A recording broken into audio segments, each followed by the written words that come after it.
तर तुम्हाला डॉक्टर बाबासाहेब आंबेडकर यांच्या विचाराचे 2 प्रश्न विचारले जातील. त्याचे जर बरोबर उत्तर दिले तर तुम्हाला आमच्याकडून काहीतरी गिफ्ट भेटेल.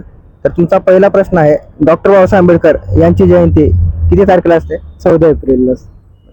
जयंतीची तारीख बरोबर आहे, तिचे साल साल विचारायचं आहे मला. साल काय आहे ते सांगा. 14 एप्रिल 1951. 1900 आपलं 51 होते, दुसरे 1891. 1800 किती? 91. 91. पहिल्या प्रश्नाचं उत्तर दादाने एकदम बरोबर दिलेलं आहे. दुसरा प्रश्न विचारू, डॉक्टर बाबासाहेब आंबेडकर यांनी शेवटचा लिहिलेला ग्रंथ कोणता होता?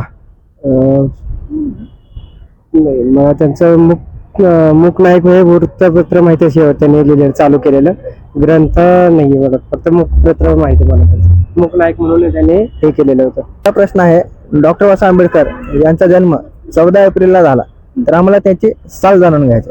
1891. पहिल्या प्रश्नाचं उत्तर एकदम बरोबर दिलेलं आहे.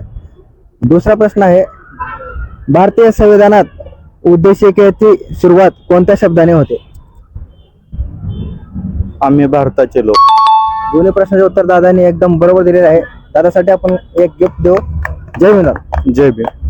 तर दादा, तुम्ही बाबासाहेब आंबेडकर यांचे 2 प्रश्नाचे उत्तर देऊन आमच्याकडून टी-शर्ट जिंकला आहे. तर तुम्ही काय सांगताय बाबासाहेब आंबेडकर यांच्यावर? मला अभिमान आहे की मी महार जातीत जन्माला आलो. तर असं बाबासाहेबांनी आमच्यासाठी भरपूर खूप काही केलेलं आहे. तर आम्हीही त्यांचा वारसा पुढे चालवण्याचा प्रयत्न करेन, एवढं सांगेन. जय भीम. जय भीम.